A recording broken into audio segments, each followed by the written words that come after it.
Great philosopher W.C. Fields once said, "Never follow an animal act or children." And now I understand why. We are here today because of a funny-looking Scotsman who, in his high-heeled boots, stood no more than 5 foot tall.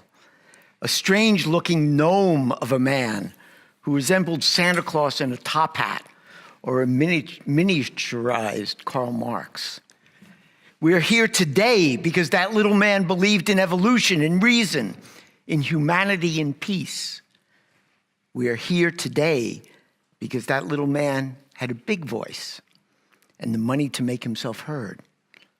We are here today because in an age too much like our own, an age of advanced weaponry, of reckless leaders, of arms races, of adults who don't know how to talk to one another.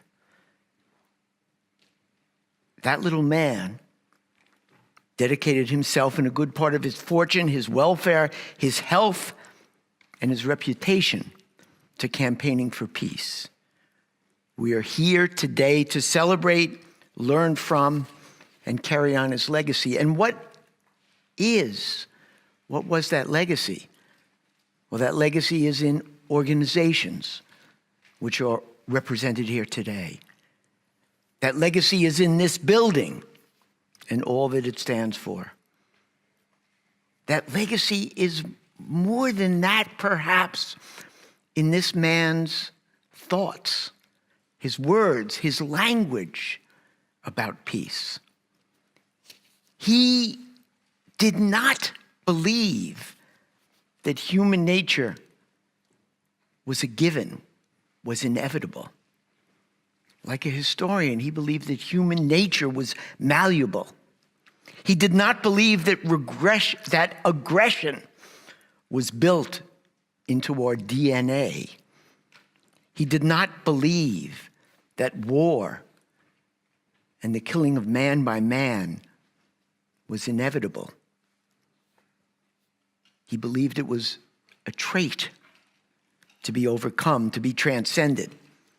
He did not believe that masculinity was defined by the martial arts, or that masculinity was defined by aggression. A positive example of his legacy. He spent his life, as I will talk about in a moment, his will, his dedication. He refused to surrender to the forces that were. He looked beyond the present, a dismal present, to a better future, and then worked to build a bridge from past to present to future. But he also leaves with us a negative legacy, I think something that we can learn from his examples and his failures. He relied much too much on leaders to effectuate change. He relied too much on attempting to build peace from the top down rather than from the ground up. Andrew Carnegie had learned from Herbert Spencer that the laws of evolutionary progress guide change over time, that history has both purpose and direction, that the world was getting more prosperous, more civilized, more humane, he believed, year by year, that the age of barbarism, which was marked by savagery, the inability of men to settle disputes other than through violence, the age of savagery, which was marked by the organized killing of innocent men by innocent men, that would give way to an age of civilization. That violence as a means of settling disputes would be replaced by reason. as a means of settling these disputes. Quote, "You will find the world much better than your forefathers did," he declared in his second rectoral address to the students of St. Andrews, delivered just 5 years into what he hoped would be a century of peace. Quote, "There is profound satisfaction in this, that all grows better. But there is still one evil in our day, so far exceeding any other in extent and effort that I venture to bring it to your notice. There still remains the foulest blot that has ever disgraced the earth, the killing of civilized men by men like wild beasts as a permissible mode of settling disputes." Andrew Carnegie's legacy was that he believed that war was an abomination, that war was not a normal part of humanity, that war was not inevitable, that it could be and had to be abolished. He learned from those who had preceded him and had argued for peace, from philosophers, from activists, from religious-based pacifists, from Quakers, from evangelists and evangelical Christians who wanted to abolish war. He learned from lawyers, late 19th century lawyers who wanted to create a body of international law to govern the waging of war until war was outlawed. And that international body of law would be used as the basis for arbitrating disputes between nations. He was a 19th century optimist. He learned from the Enlightenment thinkers. He learned from a series of 19th century philosophers who believed in progress, from Auguste Comte, from Hegel, from Herbert Spencer. And he believed, as a man who was also a pragmatist, who was a dreamer but a realist, that the end of war was upon us. He pointed with pride and hope to 1872, when the Americans and the British, instead of going to war about something that had happened during the Civil War, the Alabama case, settled it peaceably. He pointed with greater pride to 1895, when again the Americans and the British settled a dispute over a boundary between Venezuela and British Guiana. Quote, "Truly," he wrote, Prime Minister Gladstone, "arbitration as a substitute for war seems to me the noblest question of our time." The Americans and the British, he hoped, would set the example which the rest of the world would follow.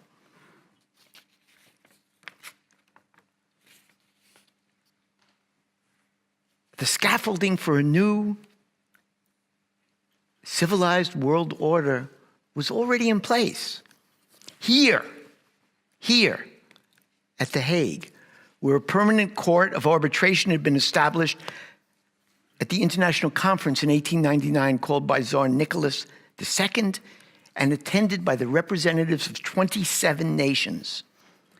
The promise of peace through arbitration had been affirmed in December of 1902, when President Theodore Roosevelt persuaded Britain, Germany, Italy, and Venezuela not to go to war, but to submit their dispute over Venezuela's refusal to pay its debts, to submit that dispute for arbitration by the Permanent Court of Arbitration. Quote, "The world took a long step upward yesterday, and Theodore Roosevelt said Carnegie, because he had arranged for this arbitration, bound it into the short list of those who will forever be hailed as supreme benefactors of man. In his New Year's greeting, he published in the New York Tribune, he declared that Roosevelt, he was the star-spangled Scotsman, proud of being Scottish and as proud of being an American and a compatriot of Theodore Roosevelt, who, he said, had breathed life into the Hague Tribunal, the permanent court of humanity for the peaceful settlement of international dispute. The world in 1902 had moved closer towards the coming banishment of its most revolting spectacle, the killing of man by man, to celebrate the dawn of this new era, this era of peace and arbitration. Carnegie, in April of 1903, committed $1.5 million, about $40 million in today's currency, for the erection of a peace palace. Mankind was now set on the path to peace. In October 1904, the American Secretary of State called for a second Hague Conference. In June of 1905, Japan and Russia, again, through Teddy Roosevelt, agreed to arbitrate a dispute instead of taking to arms. Carnegie, buoyed by events, stepped up his personal campaign for peace, the little man, having achieved in every area that he had entered, believed that he could help bring peace to the world. In his second rectoral address, which I quoted earlier, he delivered an overly long treatise. How anyone sat through it is beyond me. He talked about the history of peace. He talked about the folly, the madness, the immorality, the inhumanity of war. He urged his hearers, university students, to resist the call to arms in an address that was positively treasonous. He told them not to follow the path that had been set for them into military service. And then he said something that we should say over and over and over again to ourselves and to our children, our male children. Quote, "We sometimes hear in defense of war that it develops the manly virtue of courage.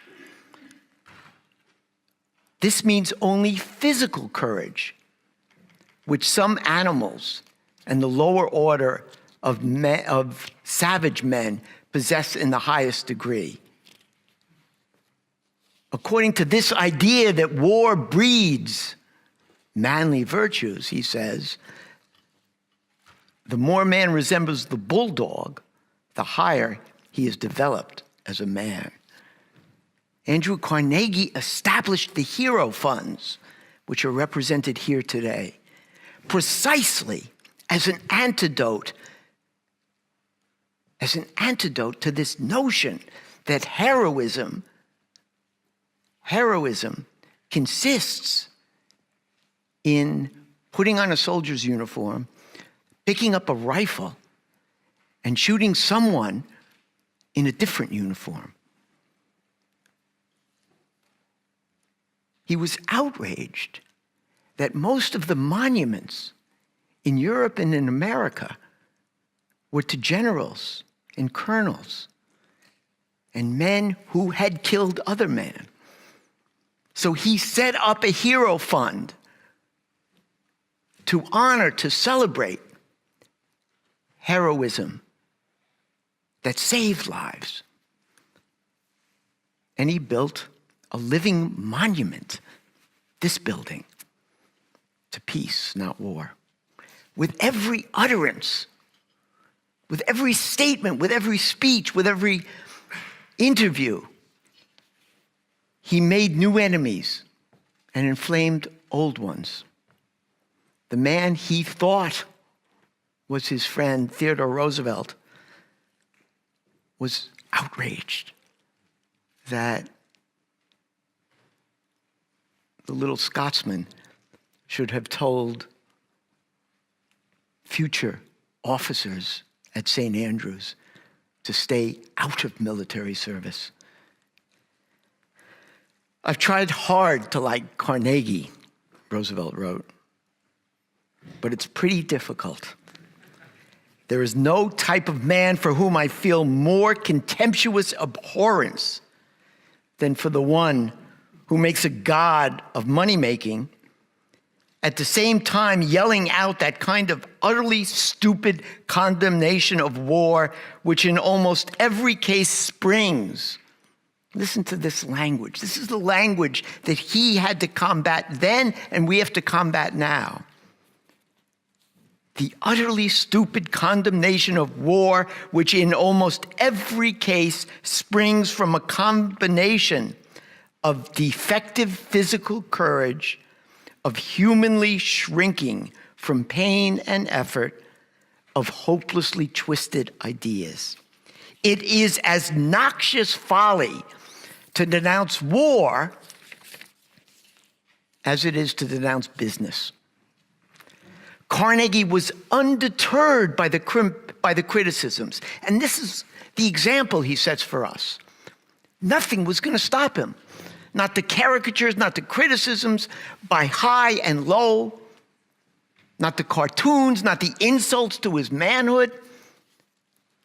What worried him was that peace was inevitable, he believed, in the long run. But in the short run, the Germans and the British and the Russians and the Americans were building bigger and bigger and bigger and bigger battleships. Dreadnaughts. Though Carnegie Steel was making a fortune equipping these dreadnoughts with steel armor, Carnegie insisted that that armor was for defensive, not offensive purposes. And to his partner's dismay, he tried to destroy his own business by pushing for naval disarmament. He hoped and expected that the second conference, Hague Conference in 1907, at which even more nations were going to attend, would lead to agreements on disarmament and peace through arbitration. In preparation for the Hague Conference in 1907, he held a national in Carnegie Hall in New York. I don't know if you can see it, the slide on the right. This image is from the New York Tribune on the front page on Sunday, April 21st, 1907. Carnegie is receiving a Medal of Honor, the rank of the Commander of the Legion of Honor from the French government because of his activities for peace. The Carnegie Hall meeting was a triumph, but it was only a meeting, an exhortation, a prayer. The real work of peace, Carnegie believed in 1907, was going to be accomplished here at the Second Hague Conference. In order to get the conference going, he knew or believed that the British and the French and the Americans and the Russians would negotiate on treaties of arbitration. The problem was Kaiser Wilhelm II. So the little man, this little advocate for peace, decided he was going to visit the Kaiser himself. The only way he could get an invitation was to the annual regatta at Kiel. And he put on his little captain's hat and he went to Kiel to meet with the emperor. And the emperor wanted nothing to do with this silly little man, but he arranged for a special train to get him out of Germany and through into the Netherlands to The Hague. And he arrived at the Grand Peace Conference in 1907, smiling, a cheerleader, an optimist, and nothing happened. More nations participated in 1907 than in 1899, and it was agreed that there would be a third conference, and maybe at that third conference, all would be accomplished that hadn't been accomplished at the first and the second. A date would later be set for that conference. That date was 1915, a year too late. Carnegie didn't give up. He was not one to give up. He had seen failure after failure, triumphs in meetings, personal triumphs, but he had not gotten what he wanted. So he decided that while he, as a delegate, as an apostle of peace, had not succeeded, he would hire the man best suited to do this in the world, the best negotiator, Theodore Roosevelt. Theodore Roosevelt's term as president ended in 1909, and Theodore Roosevelt wanted nothing more than to go kill animals in Africa, slaughter as many as he could, as big as he could. But he needed money, couldn't afford it. And Carnegie made a deal with him. This is the realist who is also the utopian. He made a deal with him. He said to Roosevelt, he said, "I'll fund your trip. Take a year, kill as many animals as you want. I'll pay for it. I'll even pay to have them embalmed and brought back to the Museum of Natural History." If you've all been at the Museum of Natural History, you've seen some of those specimens which Roosevelt killed behind glass cases. In return, he said to Roosevelt, quote, "After Africa, then the real big game. Meet the men who rule the European nations. Then you have a source of power otherwise unobtainable." And he writes Roosevelt, "You promise to become the man of destiny." Roosevelt finishes his tour of Africa. He kills more than 500 African mammals, 55 species of large mammals, 11 elephants. He comes to Europe in triumph. The man who has just slaughtered all these animals and claimed that Carnegie wasn't a real man because he was an advocate for peace, is treated, like a royalty, a celebrity. He travels through Paris to parades and Belgium and the Netherlands and Denmark, and he goes to Norway where he receives his Nobel Prize. And then he does what he had promised Carnegie had done, his payoff for having his trip funded. He goes to meet with the emperor, with the Kaiser, Wilhelm. And he says to the Kaiser, the deal was that the Kaiser was going to talk to the king, Edward VII, who happened to be his uncle, and they would arrange for a treaty of arbitration between the Germans and the English, and then the Americans would sign on, and then the French, and then the Russians, and all the nations of the world, 2 by 2, would sign instruments of arbitration, which would lead to a League of Peace and an international court here at The Hague, and war would be prevented. But the King of England died, so that there was no one in England to speak with Kaiser Wilhelm. And Roosevelt betrayed him. Roosevelt said to the Kaiser, "I have to give you Carnegie's, quote, absurd strategies for peace."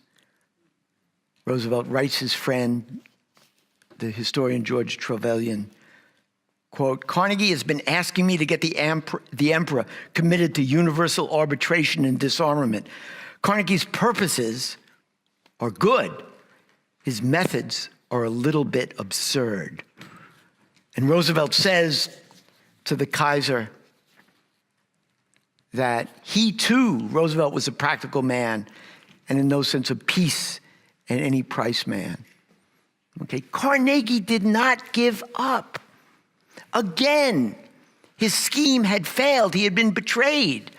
He comes back to the United States and he argues and he works for peace treaties that he hopes will be pushed forward by the new president, William Howard Taft. And he uses his fortune and he uses his influence and he makes himself a total fool. And he creates and organizes and donates $10 million to establish a peace trust, the Carnegie Endowment for International Peace, which will lobby across the nation for support for Taft's peace treaties. And again, the Americans and the British will sign a compulsory peace agreement. And then the Germans will join, and the French. In establishing the Carnegie Endowment for International Peace, Carnegie says to his trustees, quote, "Although we no longer eat our fellow men, nor torture prisoners, nor sack cities, killing their inhabitants, we still kill each other like barbarians. Only wild beasts are excusable for doing that. In this, the 20th century of the Christian era, for the crime of war is inherent, since it decides not in favor of the right, but always of the strong. The nation is criminal, which refuses arbitration." And again, Carnegie is betrayed. And it is in part his own fault, because he attempts, and this is the second legacy that I mentioned earlier, the negative legacy. He attempts to work from the top down. He believes that the elected leaders of the nations of the world will listen to reason, will act humanely. And he's wrong. The Senate makes fun of his treaties.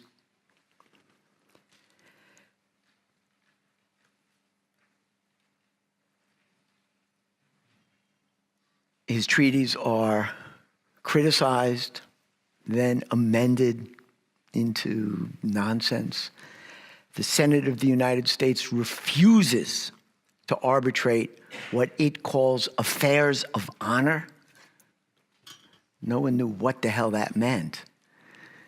And no one still knows what it means, but it means that treaties of arbitration will not be signed by the United States Senate. And still, the Star-Spangled Scotsman doesn't give up. When Elihu Root, who's the first president of the Endowment for Peace, says to Carnegie, "You can't use this money to campaign for senators and congressmen who will support treaties of arbitration. That's not what the endowment should be doing." Carnegie endows a second agency, the Church Peace Union, known today as the Carnegie Council for Ethics in International Affairs, which is to be an activist. And again, he gives $2 million. And then he gives another $1 million to clergymen to travel back and forth across the United States to argue, to replace those senators who had not agreed to arbitration.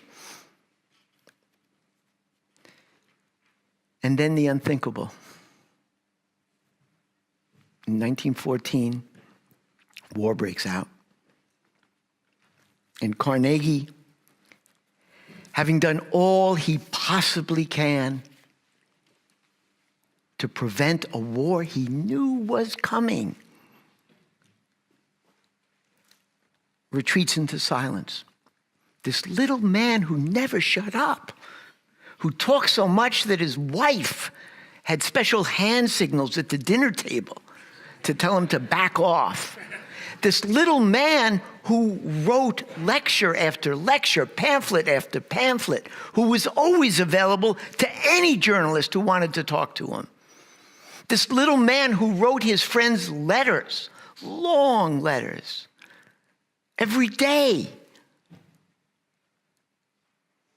The little man who never stopped talking. He retreated into complete silence. The unimaginable had happened.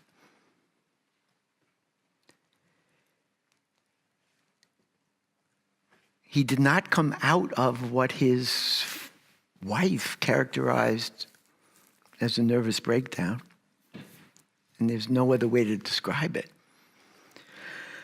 until the war was over. And as the war came to a close, and as peace treaties were in the offing, on November 19th, 1918, the day before the armistice was signed, he took up pen again for the first time in 5 years to write a last letter to Woodrow Wilson. Quote, "Now that the World War seems practically at an end, I cannot refrain from sending you my heartfelt congratulations upon the great share you have had in bringing about a successful conclusion. The Palace of Peace at The Hague would, I think, be the fitting place for the dispassionate discussion regarding the destiny of the conquered nations. And I hope your influence may be exerted in that direction." Wilson's response was generous. He wrote back, "I know your heart must rejoice at the dawn of peace after the terrible years of struggle. For I know how long and earnestly you have worked for and desired such conditions as I pray God it may now be possible for us to establish." While he did not know where the peace talks would be held, they would eventually be held at Versailles.